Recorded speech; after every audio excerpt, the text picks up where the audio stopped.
आज हम जो है वो 3 टॉपिक कवर करेंगे जिसके अंदर लॉ ऑफ इंक्रीजिंग रिटर्न है, लॉ ऑफ कांस्टेंट रिटर्न और लॉ ऑफ डिमिनिशिंग रिटर्न। ये तीनों हम कवर करेंगे। बेसिकली ये टॉपिक जो है ना ये थ्योरी ऑफ प्रोडक्शन से रिलेटेड है। तो कि जब भी हम प्रोडक्शन थ्योरी पढ़ते हैं या प्रोड्यूसर बिहेवियर से रिलेटेड कर लें तो बेसिकली आपने 3 चीज़ों का हमें समझना ज़रूरी होता है। एक मार्जिनल प्रोडक्ट क्या होती है, एक टोटल प्रोडक्ट क्या होती है और एक एवरेज प्रोडक्ट क्या होती है। ये दोनों तो चलें बहुत आसान है। मार्जिनल प्रोडक्ट में याद रखें, मार्जिनल का मतलब होता है एक्स्ट्रा।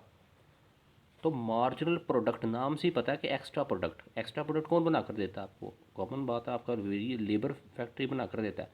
तो जब भी आप फिक्स फैक्टर के साथ कोई वेरिएबल फैक्टर ऐड करेंगे तो वो आपको जो पैदावार बना कर देगा, एक्स्ट्रा पैदावार बना कर देगा, उसे हम मार्जिनल प्रोडक्ट कहते हैं। अब लॉ ऑफ रिटर्न्स में याद रखें कि ये जो हमारा लॉ है ना, ये शॉर्ट रन से रिलेटेड है। ये तीनों लॉ जो है ना शॉर्ट रन से रिलेटेड है। इसके बाद हम अगला करेंगे लॉ ऑफ वेरिएबल प्रोपोर्शन, वो भी शॉर्ट रन से रिलेटेड है। अब यहाँ बहुत इंपॉर्टेंट चीज़ है कि अगर आपसे ये पूछ लिया जाए कि आपको कैसे पता चलता है कि कोई भी लॉ जो है वो शॉर्ट रन का है या लॉन्ग रन का है, इसका डिफरेंस हमें कैसे पता चलता है? तो ज़िंदगी में सिंपल इस बात को याद रखें कि जहाँ पर फिक्स फैक्टर आ जाएगा, याद रखें फिक्स्ड फैक्टर जिस चीज़ में भी आ जाएगा वो आपका शॉर्ट रन का लॉ होगा। अब फिक्स फैक्टर किसी भी तरह का हो सकता है। आपकी आपकी लैंड फिक्स हो सकती है, आपके पास मशीनरी इक्विपमेंट फिक्स हो सकते हैं, वर्ड्स एवर द केसेस, ठीक है। अगर आपके पास कोई फिक्स फैक्टर है जिसका मतलब है वो शॉर्ट रन का लॉ है। अब लॉ ऑफ रिटर्न, रिटर्न का मतलब है कि किसी चीज़ से कोई वसूली होना, हासिल होना कुछ। तो इसमें होता क्या है कि याद रखें, जब भी हम कोई प्रोडक्शन प्रोसेस स्टार्ट करते हैं ना, तो नेचर को समझें कि शुरू के अंदर जब भी हम किसी फैक्ट्री के अंदर भी प्रोडक्शन स्टार्ट करते हैं तो हमारी मशीनरी बेस्ट यूटिलाइज हो रही होती है, हमारी लेबर बेस्ट यूटिलाइज हो रही होती है, क्योंकि अभी वो खाली होती है। हमने पहला लेबर लगा रहे होते हैं, दूसरा तीसरा चौथा लेबर लगाते जाते हैं, तो मशीनरी जो है वो ऑप्टिमम यूज़ होना शुरू हो जाती है, बेस्ट यूज़ होना शुरू हो जाती है। क्योंकि हर आने वाला लेबर जो है वो हमारे लिए बेहतर फ़ायदा मंद होता है। बेहतर फ़ायदेमंद होने की वजह से क्या होगा, आपकी मार्जिनल प्रोडक्ट जो है ना, जैसे ये हमारी मार्जिनल प्रोडक्ट कर्व है, ये इंक्रीज़ होना शुरू हो जाएगी। क्योंकि आपके पास हर आने वाला लेबर मोर बेनिफिशियल है, क्योंकि आपका प्लांट बेहतर यूटिलाइज हो रहा है। इसी तरह जब एक ख़ास वक्त के बाद फिर आपके पास कांस्टेंट रिटर्न देखने को मिलेगा। और फिर देखें, आपकी जब ज़मीन जो फैक्ट्री है या आपकी लैंड है, जब वो ओवर बर्डन हो जाएगी, आप ज़रूरत से ज़्यादा लेबर वहाँ पर भर्ती कर लेंगे, तो नया आने वाला जो लेबर है वो बजाय कि आपकी मार्जिन को बढ़ाए, वो आपकी मार्जिन को गिराना शुरू कर देगा। आप इसकी मिसाल आम लैंग्वेज में ये समझ लें कि अगर एक तंदूर है, उसके ऊपर आप पहला बंदा, एक बंदा ही लगाते हैं सिर्फ, तो रोटियां ज़्यादा जलेंगी। दो कर देंगे और कम जलेंगी, तीन करेंगे तो और कम हो जाएंगी। यानी कि हर आने वाले बंदे के साथ आपकी रोटियां जो है वो कम जलना शुरू होंगी। मतलब ये है कि वो आने वाला बंदा आपके लिए बेनिफिशियल होगा। लेकिन अगर आप उस पर भी 20 बंदे लगा देते हैं एक तंदूर के ऊपर, तो क्या वो 20 बंदे या 18 बंदे या 17 बंदे आपके लिए बेनिफिशियल होंगे? इससे नहीं होगा। मैक्सिमम 8 या 9 लेबर लगने के बाद वो जो आप मज़ीद लेबर लगाएंगे वो आपके लिए नुकसानदेह होना शुरू हो जाएगी। मतलब उनको लगाने से आपकी मार्जिन प्रोडक्ट गिरना शुरू हो जाएगी। ले जी, अब इस लॉ को समझ लें, आसान है कि सिंपल आपने ये देखना है कि लॉ ऑफ इंक्रीजिंग रिटर्न कहता है कि along with a fix factor when the variable factor will increase, margin product will increase. अब इसको टेबल से समझें कि ये हमारे पास फिक्स फैक्टर आ गया, 10 एकड़ ज़मीन आ गई। अब ये हमारे पास वेरिएबल फैक्टर आ गए, लैंड, सॉरी लेबर या कैपिटल, 1 2 3 4। अभी इसको नहीं आपने देखना, आपने डायरेक्ट पहले इसको देखना है कि जैसे जैसे आप लेबर लगाते जाएंगे ना, आपकी मार्जिन बढ़ती जाएगी, 10 20 30 40, ठीक हो गया। क्योंकि ये लॉ ऑफ इंक्रीजिंग रिटर्न है, ये आपको कहता है कि जैसे आप लेबर लगाते जाते हैं आपकी मार्जिन प्रोडक्ट जो है वो बढ़ती जाती है, ठीक हो गया। अब टोटल कैसे निकलेगी? ये जो पहली 10 होती है उसको यहाँ पर 10 लिखते हैं। अगली कैसी आएगी? 10 जमा 20 30, 30 जमा 30 60, 60 जमा 40 100। अब इसको हमने ड्रॉ नहीं करना, ये जेन में रखिए, हमने सिर्फ इन दोनों को ड्रॉ करना है। टोटल प्रोडक्ट सिर्फ रवैया दिखाया जाता है कि प्रोडक्ट का रवैया क्या है।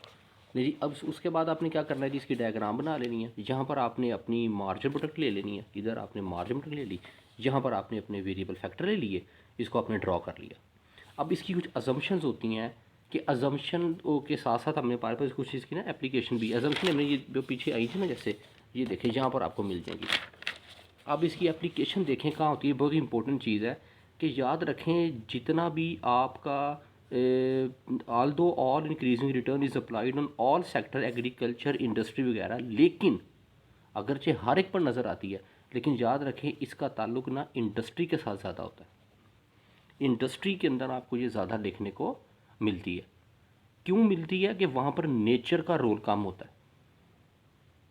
बात समझिए आप, कि वहाँ पर आपका नेचर का रोल जो है वो कम होता है। अभी हम ना आगे जो डिमिनिशिंग रिटर्न में आपको ये समझाएंगे ये कैसे होता है। तो principle of division of labour आसान होती है। नॉन अवेलेबिलिटी ऑफ नेचुरल हेल्डर्स के इम्कान बहुत कम होता है। मिसाल के तौर पर जो अंधेरी आ गई, तूफ़ान आ गया, फसलें ज़ाया हो गई, उस चीज़ का जो है वो चांस कम होता है, क्योंकि नेचुरल फैक्टर कम होता है। उसके बाद अगला हमारा लॉ होता है जी, law of increasing return. Law of ये सॉरी कांस्टेंट रिटर्न, इंक्रीजिंग हमने कर लिया। कांस्टेंट रिटर्न कहता है जी कि along with the fix factor when the variable factor will increase your marginal product will remains constant. अब एक बात समझ लें कि अगर आपसे कभी ये पूछ लिया जाए कि क्या आपको शॉर्ट रन के अंदर ये लॉ नज़र आता है, तो याद रखें ये लॉ शॉर्ट रन के अंदर हमें अपनी प्रोडक्शन प्रोसेस के अंदर एप्लीकेबल होता हुआ नज़र कोई नहीं आ रहा होता।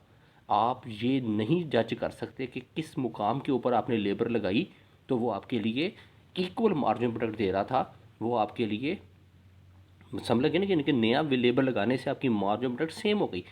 पाँचवें बंदे ने भी 10 पैदावार बना कर दी, छठे ने भी 10 बना कर दी, साथ ये तलाश करना मुश्किल होता है।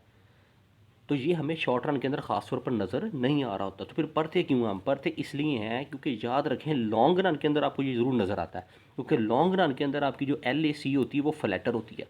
ठीक है, यानी कि लॉन्ग रन के अंदर ही हमारे पास पीरियड ऐसा होता है कि क्योंकि हमारे पास फिक्स फैक्टर नहीं होता, लॉन्ग रन के अंदर हमारे पास फिक्स फैक्टर नहीं होता, सारे वेरिएबल होते हैं।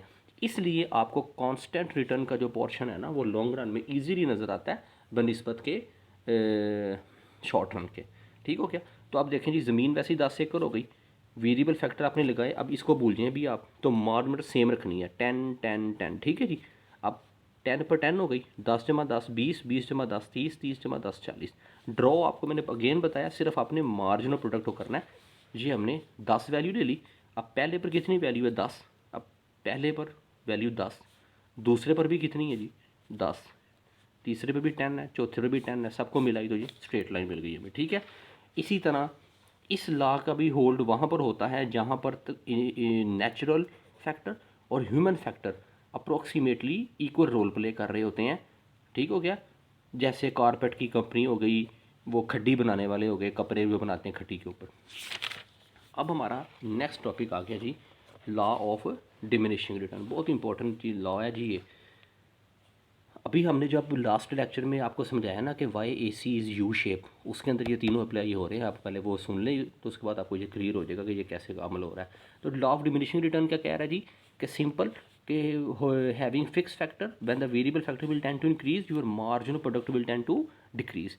अब अगेन आप सादे लफ्ज़ों में समझ लें कि ये इसका मतलब क्या होता है। इसका मतलब ये होता है कि आपका प्लांट अब ऑप्टिमम यूटिलाइज हो चुका हुआ था, लेकिन आपने उसके ऊपर मज़ीद लेबर को हायर कर लिया है, जिसकी वजह से आपका नया आने वाला लेबर आपके लिए फ़ायदा मंद होने की बजाय उसकी मार्जिनल प्रोडक्ट गिरना शुरू हो गई है। ठीक हो गया? अब वैसे ही 10 एकड़ हो गया, ज़मीन होगी, इसको भूल जाएं। तो मार्जिन आपने कम करनी है, 40 30 20 10। ठीक हो गया? तो 40 पर 40 हो गई, 40 जमा 30 70 70 20 90 90 10 100। अब इसको ड्रॉ कर लें, यहाँ पर लेबर ले लें, यहाँ पर प्रोडक्ट ले लें। अब पहले पर क्या थी? 40, ये देखें ये पॉइंट आ जाएगा। ठीक हो गया? दूसरे पर कितनी है? 30, ये पॉइंट आ गया। तीसरे पर ये जो, अब तमाम पॉइंट्स को मिलाएंगे तो आपको ये कर्व मिल जाएगी। अब सबसे इंपॉर्टेंट बात है कि इसकी एप्लीकेशन कहाँ पर आपको नज़र आ रही होती है। याद रखें इसकी जो एप्लीकेशन होती है ना वो आपको हमेशा ज़्यादातर एग्रीकल्चर में नज़र आ रही होती है। जैसा कि रिसेंटली आपने देखा, कुछ दिनों पहले हमारे मुल्क में गंदम की फसल तैयार हुई थी, तो बारिश बहुत ज़्यादा हुई है, आंधियाँ बहुत चली हैं, तो बहुत ज़्यादा फसल तबाह हुई है। अब आप देखें ना कि 4 या 6 माह लगाकर हमने उस फसल को तैयार किया, और जब उसकी टोटल प्रोडक्ट लेने की बारी आई तो नेचुरल डिज़ास्टर आने की वजह से वो फसल तबाह हो गई। पिछले दिनों सैलाब आया था, हज़ारों एकड़ ज़मीन पर चावल की फसल ख़राब हुई, सब्ज़ी की फसल तबाह हुई, तो एकदम मार्जिनल प्रोडक्ट और टोटल प्रोडक्ट सब कुछ हमारा क्या हो गया? ज़ीरो हो गया। तो इसलिए याद रखें, क्योंकि नेचुरल फैक्टर ज़्यादा होने की वजह से एग्रीकल्चर सेक्टर में आपको लॉ ऑफ डिमिनिशिंग रिटर्न देखने को मिलता है। अब यहाँ पर सवाल ये है कि हमने फिर क्या इन तीनों को अलग-अलग ही देखना है? तो यहाँ पर फिर बाद में इकोनॉमिस्ट ने ये कॉन्सेप्ट दिया कि जनाब आप इंक्रीजिंग, डिक्रीजिंग और कांस्टेंट को अलग-अलग पढ़ने की बजाय आप इसको एक ही शक्ल में हम समझाना चाहेंगे, जिसको हम कहते हैं लॉ ऑफ वेरिएबल प्रोपोर्शन। वो इंशाल्लाह नेक्स्ट लेक्चर के अंदर हम देखते हैं कि वो क्या होता है।